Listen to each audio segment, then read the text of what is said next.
Hai guys, di video kali ini saya akan ngomongin soal Bank Rusia yang sudah melegalisir penggunaan kripto untuk pembayaran antar negara. Kita akan lihat apa isi daripada artikel ini. Ada juga technical analysis Bitcoin, Ethereum, dan Cardano. Nama saya Kalbi dan saya menyajikan informasi seputar fundamental, technical, dan on-chain analysis. Tonton video ini sampai akhir agar informasi yang lengkap dan bermanfaat. Klik like dan subscribe untuk mendukung channel saya. Kita akan lihat dulu artikel ini. Jadi, Bank Rusia baru saja menyetujui menggunakan kripto untuk pembayaran antar negara. Secara histori, mereka tidak setuju dengan penggunaan kripto sebagai metode pembayarannya, tetapi Bank Rusia berubah peraturannya karena ada perubahan geopolitik. Ya, jadi mereka baru saja ini setuju akan hal ini. Kemudian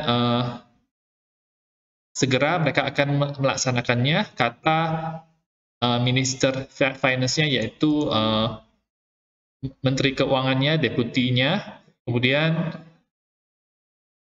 nah, kalau ini ada informasi juga mengenai orang-orang Rusia yang membuka crypto wallet atau wallet kripto itu melalui platform-platform di luar Rusia, misalnya seperti Binance.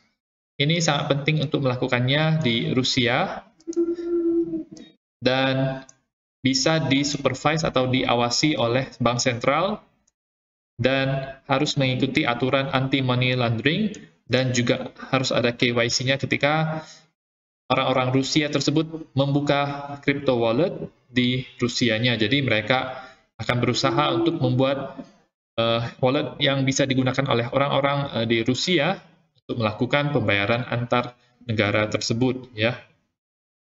Nah, di tahun 2020, Rusia itu mengadopsi hukum kripto. Mereka melarang penggunaan cryptocurrency seperti Bitcoin untuk tujuan pembayaran. Bank Rusia ini, mereka skeptis terhadap pembayaran menggunakan kripto ini karena mereka ingin memproteksi mata uang mereka, yaitu ruble, sebagai salah satunya alat pembayaran di negara mereka.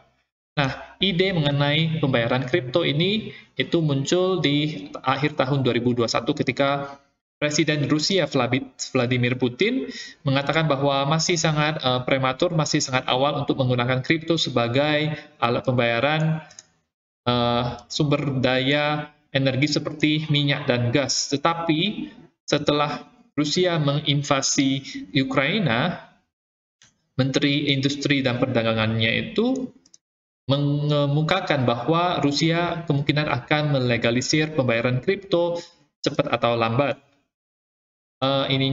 Petinggi daripada Bank Rusia juga ini memberikan suggested kalau kripto itu bisa digunakan untuk pembayaran antar negara, asal tidak dilakukan secara domestik. Jadi di domestiknya itu, di dalam negaranya itu masih menggunakan mata uang mereka.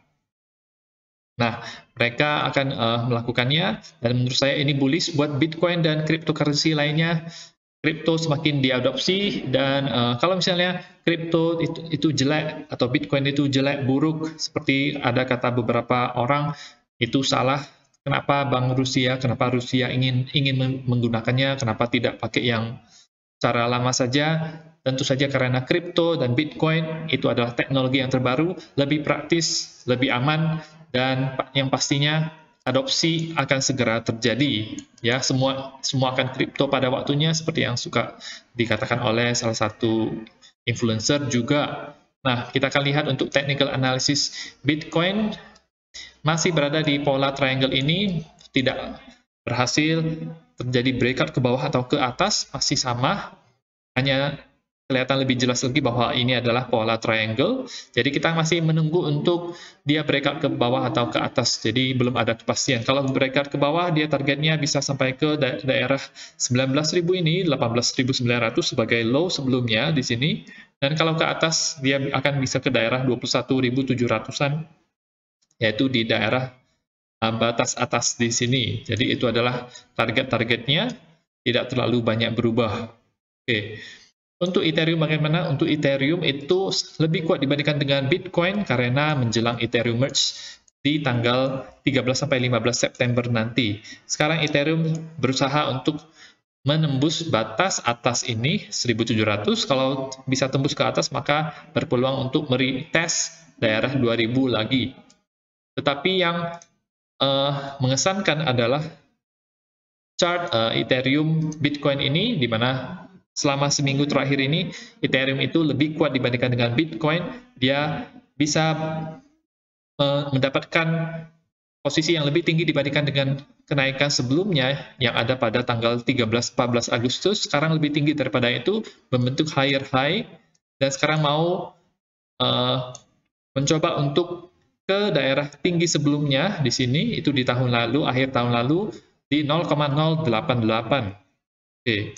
Di situ ada resistance yang kuat. Kalau misalnya bisa berhasil untuk tembus daripada 0,088 tersebut, maka dia akan bisa ke 0,1. Yang pasti 0,1 itu adalah resistance yang sangat jelas, karena ini adalah angka cantik.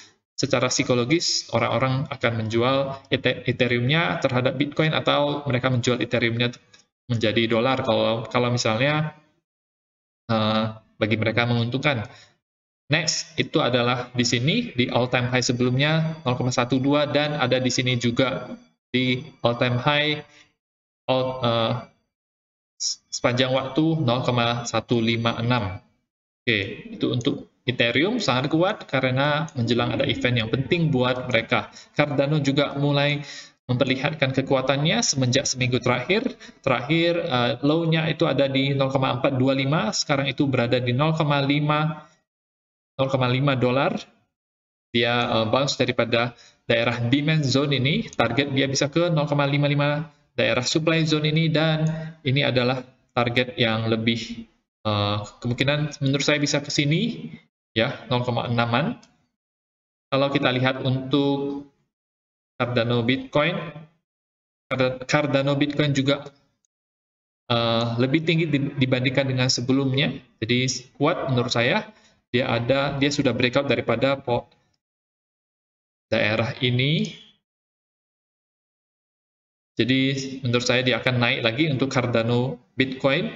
Jadi bullish untuk Cardano karena ada event juga, dan itu adalah technical analysis untuk Bitcoin, Ethereum, dan Cardano. Ini juga ada di MACD-nya, ada cross daily-nya. Oke. Untuk situasi Bitcoin dominance sekarang itu bagaimana? Real Bitcoin dominance itu menurun, jadi altcoin itu menguat. Ini tampaknya seperti bear flag, jadi merupakan pola continuation daripada pola sebelumnya. Jadi ini kemungkinan bisa turun lagi kalau kita lihat, kalau kita ikutin secara technical analysis ya. Tetapi tetap harus hati-hati karena posisi Bitcoin dominance itu sudah sangat rendah sekali di 39. Jadi ini bukan yang real Bitcoin dominance, tapi yang mencakup ini juga, mencakup stablecoin. Dia sudah breakdown ke bawah daripada ini. Jadi cukup ini kuat bagi altcoinnya. Low selanjutnya itu ada di daerah ini 35 sampai 36. Itu merupakan low di tahun 2018 akhir 2017. Oke, jadi sangat jelas sekali ya, ini sudah breakdown ke bawah daripada low 3 low di sini. Oke. Dan untuk situasi altcoin selain Ethereum itu bagaimana? Masih tidak terlalu terjadi apa-apa, masih naik. Kalau naik ya naik sedikit, dia hanya mengikuti Ethereum. Lebih kuat Ethereum daripada altcoin yang lainnya. Kalau dijumlahkan, target menurut saya ketika Ethereum itu naik, altcoin market cap-nya bisa sampai ke 440 billion dolar. Jadi itu adalah ininya untuk target ini ketika dia naik. Dan merge akan tetap terjadi di tanggal September 13 sampai 15. Apa yang terjadi hari ini itu adalah hard for Bellatrix saja untuk mempersiapkan blockchain-nya untuk merge. Tetap penting bagi developer harus mengupdate clients-nya. Nah, jadi itu saja untuk informasi pada hari ini. Semoga bermanfaat. Teman-teman bisa dukung channel saya dengan mengklik like dan subscribe, dan nantikan video saya selanjutnya.